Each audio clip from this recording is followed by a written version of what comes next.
철학자 아리스토텔레스, 참 행복이란 무엇인가? 그래서 그 행복을 찾기 위해서 인간의 삶을 올림픽 경기장에 참가한 4가지 부류를 비유로 설명한 일이 있습니다. 올림픽에 참가했다면 첫 번째 참가자는 선수들이겠죠. 유니폼을 입고 관중들 앞에서 뛸 때, 게임을 할 때 갈고 닦은 그 모든 실력을 수많은 사람 앞에서 과시할 때 얼마나 행복할까. 그냥 가만히 생각해 보면 정말 행복할까?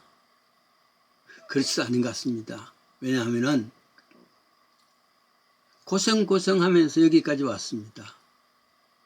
자긍심이 대단합니다. 그런데 행복하지 못하는 이유는 뭐냐 그러면 서로 상대 선수들이 이기겠다는 경쟁의식이 있지 않습니까? 그 소유욕 아니겠습니까? 그 소유욕의 노예로 전락한 것 아니겠습니까? 그래요.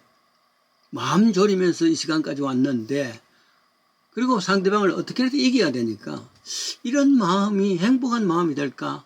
아리스토텔레스는 아니라 그랬습니다. 두 번째 부류는 어떤 사람들이냐면 이들을 훈련시켰던 코치, 감독, 이 사람들은 또 경기장에 왔을 것 아니겠습니까? 책임자입니다. 사람들로부터는 감독이다, 코치다 높임을 받습니다. 더더욱이나 그게 게임을 하는 선수들은 더 감독을 높이겠죠. 그러나 생각해 보십시오. 저들이 행복하겠습니까? 아마도 선수들보다 더 가슴 졸면서 경기를 봐야 될 줄 압니다.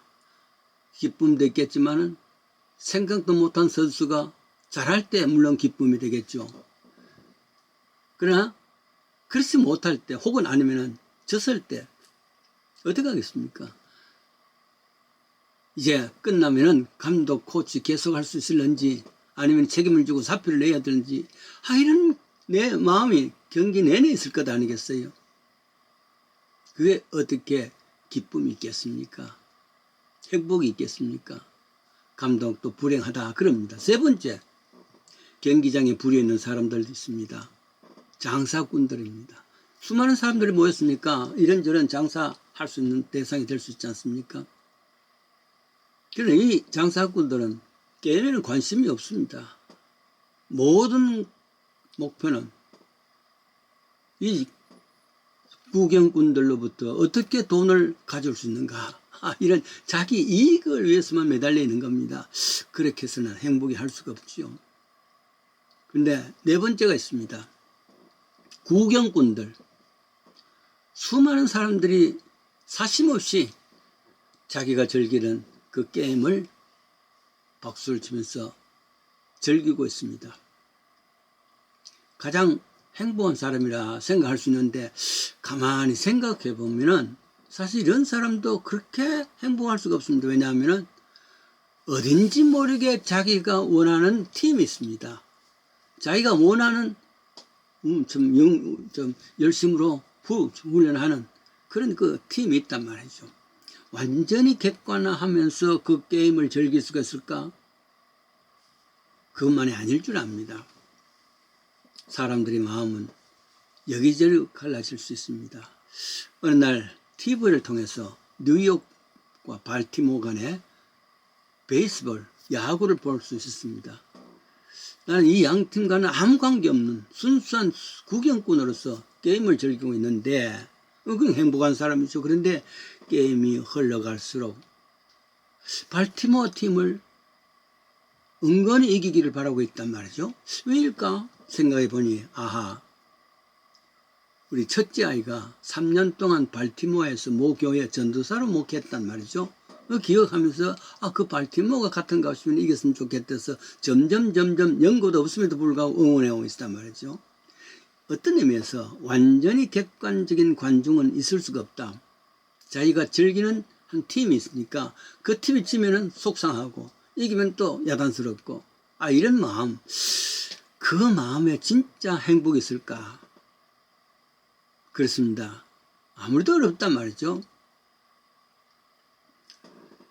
그랬습니다. 결국 경기장에는 내 부류 모두가 다 마음에 따라서 경기를 정말 즐기는 것보다도 스트레스가 쌓일 것이다. 그러면 불행한 사람 될 것 아니겠습니까? 이 세상도 똑같단 말이죠. 이 세상에서 완전히 객관화된 행복을 추구하는 사람이 있을 수가 없다.